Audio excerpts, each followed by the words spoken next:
Once hailed as one of Hollywood's most beautiful couples, Ally McGraw and Steve McQueen seemed to have it all: fame, fortune, and a love story straight out of a movie. But behind the flashing cameras and the glamorous premieres, their marriage was anything but a fairy tale. It was a volatile union built on passion, jealousy, and control, one that would ultimately destroy them both in ways few people knew about. When Ally left her husband, legendary producer Robert Evans, for McQueen, the tabloids went wild. She thought she had found her soulmate, a man who understood her like no one else. But what she didn't realize was that McQueen's demons ran deep. Behind his rugged charm was a man haunted by insecurity, rage, and a desperate need to control every part of his life, including Ally. Friends of the couple would later reveal chilling stories about their fights, explosive arguments that could turn from love to fury in seconds. McQueen's jealousy of Ally's fame consumed him, while she found herself isolated, trapped between her career and the man she couldn't stop loving. And yet, even after their relationship ended in heartbreak, Ally never stopped speaking about Steve with a strange mix of love and sorrow, as if a part of her still lived in that storm. But what really went on behind the closed doors of their marriage? And what did Ally later confess about the man she once called her greatest love? When Ally McGraw first met Steve McQueen, she was at the height of her fame. The year was 1972, and her breakout performance in Love Story had turned her into America's sweetheart overnight. Audiences adored her charm, elegance, and effortless beauty. She was the kind of woman who seemed untouchable. Meanwhile, Steve McQueen, the king of cool, was Hollywood's most magnetic rebel, a man whose every move defined masculinity and mystery. When their paths crossed on the set of The Getaway, it was as if two forces of nature collided. At first, it was pure electricity. The chemistry between them was undeniable, not just on-screen but off-screen as well.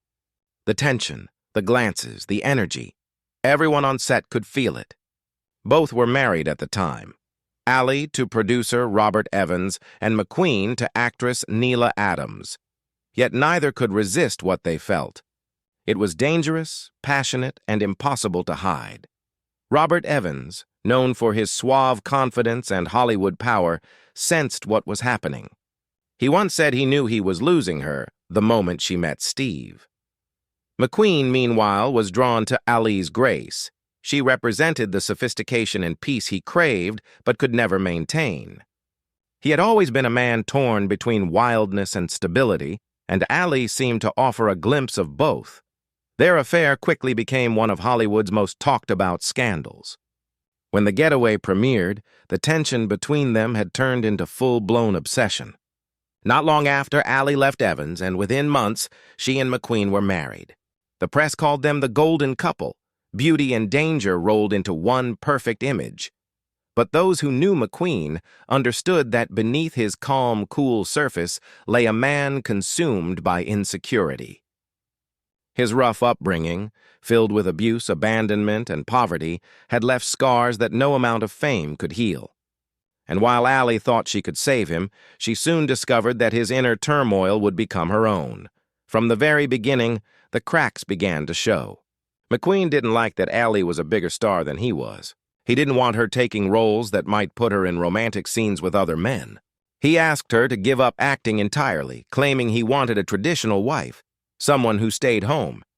Ally, still deeply in love, agreed, not realizing how much of herself she was sacrificing in the process. Friends noticed the change almost immediately. The once vibrant, independent woman who had charmed the world began to fade into the background of McQueen's life. He demanded loyalty, control, and obedience, and she gave it to him, hoping it would bring peace. But the more she gave, the more he pulled away. Behind closed doors, their fights were legendary. McQueen's jealousy could flare at the smallest things: a phone call, a compliment, even a glance from another man. He would disappear for days, roaring off on his motorcycle, leaving Ally alone in their Malibu home, unsure if he would return. When he did, the cycle of passion and pain would begin again. And yet, despite the volatility, there was something magnetic about their connection. Friends described them as addicted to each other. They couldn't live together peacefully, but they couldn't live apart either. It was the kind of love that burned too bright, one that inevitably consumes everything in its path. By the time McQueen's paranoia and drug use worsened, Ali's once glamorous life had turned into quiet misery. The woman who had been Hollywood royalty now spent her days walking on eggshells, trying not to trigger the rage of the man she adored. It was a toxic romance, one that the world thought was beautiful but was, in truth, heartbreakingly destructive. The world saw Ali MacGraw and Steve McQueen as the perfect couple. But behind the photographs and red carpets lay a story of passion, control, and heartbreak, a reminder that sometimes even the most glamorous love stories can hide the darkest truths.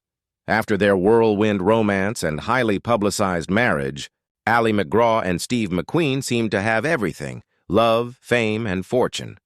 But once the cameras stopped flashing, the cracks in their relationship grew deeper than anyone could have imagined.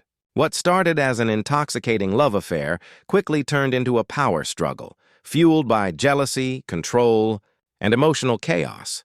Steve McQueen was a man driven by fear of betrayal, fear of losing control, and fear of being vulnerable. His rough childhood had made him fiercely independent, but also deeply insecure. Ali, on the other hand, had always been drawn to strong men, believing she could heal them with patience and understanding. But McQueen wasn't someone who wanted to be healed. He wanted to dominate, to control every detail of his environment, and that included Ali. Almost immediately after their marriage, McQueen made it clear that her acting career was over. He didn't want her on film sets surrounded by other men, didn't want her traveling, and didn't want her receiving attention from the press unless it was about him. "Stay home," he told her. "Be my wife." To Ali, it seemed like an act of love at first, a husband wanting to protect his wife from the temptations of Hollywood. But soon it became suffocating. Friends noticed how Ali withdrew from public life. The woman who had once captivated audiences with her confidence and elegance was now fading from the spotlight. She turned down major roles, some of which went on to become classics, just to keep her marriage intact. But McQueen's insecurities didn't fade. They only grew stronger. He would come home furious if he thought she had talked to another man. If a photographer caught her smiling too warmly in public, he'd accuse her of flirting. He would vanish for days, only to return apologetic and tender, showering her with gifts and affection until the cycle repeated again. Ali later described their marriage as a roller coaster that never stopped. One moment, he was loving and protective, and the next, explosive and unpredictable. His moods could shift in seconds, and she never knew which version of him she would wake up to. McQueen's addictions only made things worse. He drank heavily, experimented with drugs, and surrounded himself with men who fed his ego. Ali often stayed home alone, waiting for him to come back, hoping the man she fell in love with would reappear.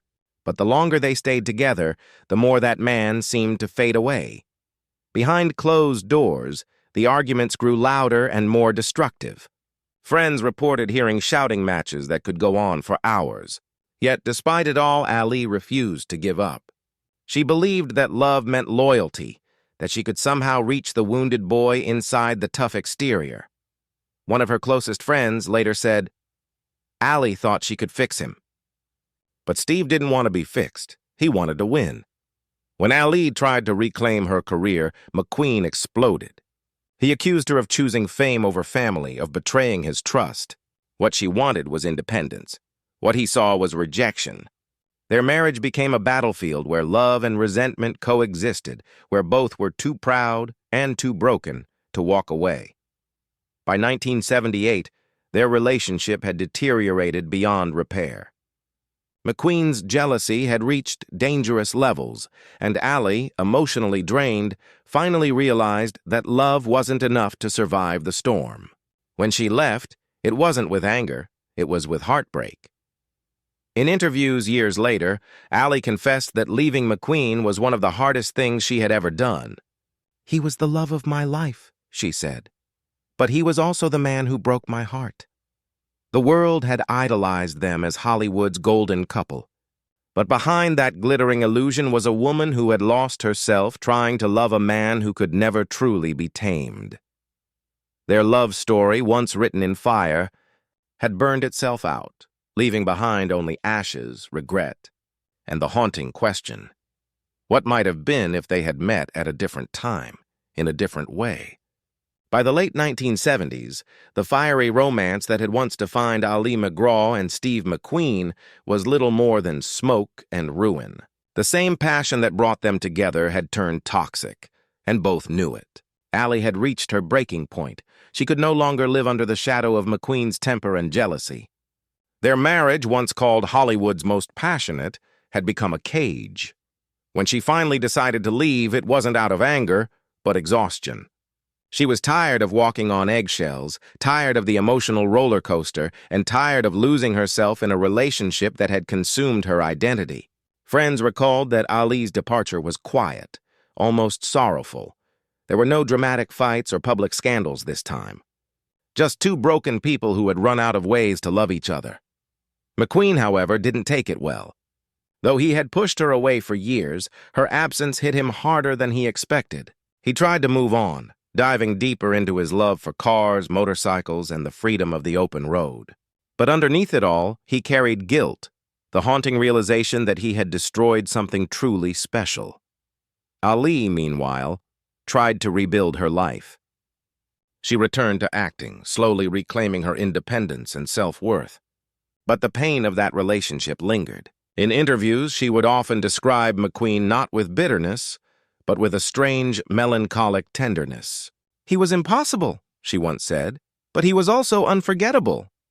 For years, they didn't speak much. Yet deep down, there remained a thread of love between them, fragile, invisible, but real. Then came the news that changed everything.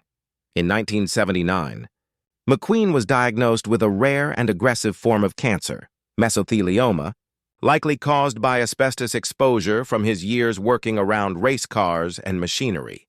The once indestructible king of cool was now facing a battle he couldn't control. For a man who had spent his entire life running from pain, this was the one thing he couldn't outrun. When Ali heard about his illness, she was devastated. Despite everything they had been through, a part of her still loved him. Friends say she reached out quietly, offering words of comfort and understanding. McQueen, now humbled by his illness, reportedly told her that he had never stopped loving her either. It was one of those tragic truths, two people who could only find peace with each other when it was too late. As McQueen's health declined, he retreated from the spotlight. Gone was the confident movie star who had once ruled Hollywood. In his final days, he sought solace in simplicity, quiet days in Mexico, away from cameras, surrounded by a few trusted friends and loved ones. He was no longer the Hollywood icon, just a man trying to make peace with his past. When McQueen passed away in 1980 at only 50 years old, Ali was heartbroken. She later admitted that losing him left an emptiness that never truly healed. "There's a part of me that will always love him," she confessed. But it's a love that exists only in memory, in the what-ifs. The world mourned McQueen as a legend. But for Ali, it was something far more personal. The loss of a man she had loved beyond reason, even when that love had nearly destroyed her. In the years that followed, she reflected deeply on their marriage. "I was very young emotionally," she said. "I thought love could conquer everything. But love isn't always enough." Ali MacGraw's story is a reminder that sometimes the greatest loves in life are also the most painful, the kind that shape us, scar us, and teach us what it really means to let go. After Steve McQueen's death in 1980, Ali MacGraw was left with a silence that felt heavier than words. The man who had once consumed every part of her life, the passion, the chaos, the heartbreak, was suddenly gone. And while their marriage had ended years before his passing, his absence left a void that she couldn't easily fill. For a long time, Ali struggled to make sense of what had happened between them. She had loved McQueen with all her heart, but that love had nearly destroyed her sense of self. Now she faced the painful task of rediscovering who she was, not as a wife, not as a movie star, but as a woman on her own. Hollywood still adored her, but Allie had changed. The glamour and red carpets no longer mattered. She turned away from the industry that had once defined her, choosing instead to live quietly, far from the flashing lights of Los Angeles. "I realized I needed to breathe," she once said. "For years my life was about other people, their needs, their moods, their control. It was time to learn how to be alone."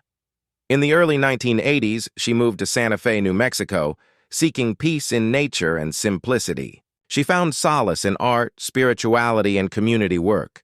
It was there that she began the long process of healing, not just from her marriage, but from the emotional wounds that fame and love had left behind.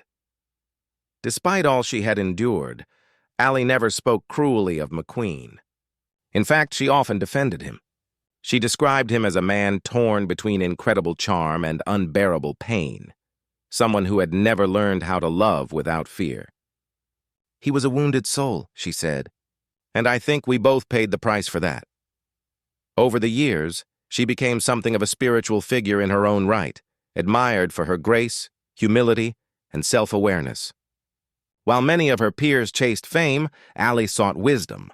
She studied Eastern philosophy, practiced yoga and meditation, and lived a life guided by compassion rather than ambition. Still, her reflections on Steve McQueen never faded from her story. In interviews decades later, her eyes would soften when his name came up. "I was madly in love with him," she admitted. "He was everything, dangerous, exciting, impossible, and unforgettable. I don't think you ever really get over someone like that." But unlike the Ali who once gave up her career for love, the woman who spoke those words was no longer broken. She had learned how to love herself, something McQueen, for all his charm, never fully knew how to do.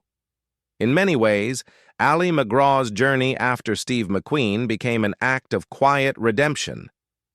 She dedicated her time to animal welfare, environmental causes, and mentoring young women. She embraced aging naturally, rejecting Hollywood's obsession with youth, and became a symbol of authenticity in an industry built on illusion. When asked what she would say to Steve if she could speak to him one last time, her answer was simple and profound. "I'd tell him I forgave him. And I'd tell him thank you for teaching me what love is and what it isn't." Today, Ali MacGraw stands as a testament to survival, a woman